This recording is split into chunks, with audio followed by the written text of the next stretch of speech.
surnommer ce travail. Bienvenue à bord du Fokker 100 de DGAC Envol.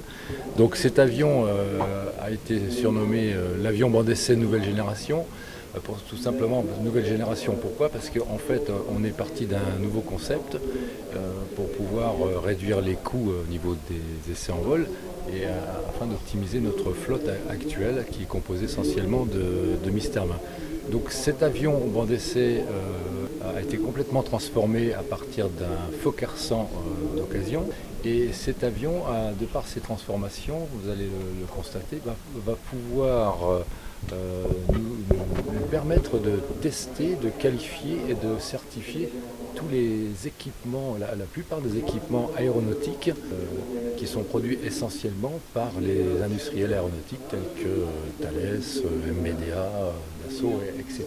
Donc en fait on a un rôle d'expert au niveau essai en vol auprès bien sûr de nos forces armées et donc on contribue à aider l'industriel pour la mise au point et la qualification de tous ces équipements en essai.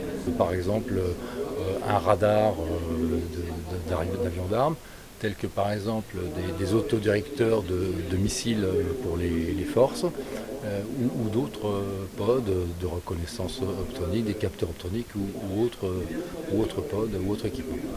Alors là, vous êtes à côté d'un poste de travail, si je puis dire. Est-ce que vous pouvez nous expliquer à quoi il sert? Alors, la particularité qu'on a voulu pour cet avion, on a demandé essentiellement une très grande modularité de façon à pouvoir changer de configuration très rapidement, de passer d'un essai X par exemple à un essai Y. Donc l'avion est conçu essentiellement avec des postes qu'on appelle, ce sont des baies, des baies qui permettent de recevoir des équipements. Et vous avez donc sur votre gauche de l'avion, toute la partie gauche est composée de ce qu'on appelle des postes opérateurs, que vous voyez là, qui sont composés essentiellement de matériel informatique tel que des PC, du commerce, de façon à permettre à l'opérateur de pouvoir conduire, de pouvoir visualiser les paramètres en vol de l'équipement. Alors vous m'avez parlé tout à l'heure du radar du Rafale. Comment arrivez-vous à utiliser un radar d'un avion de chasse?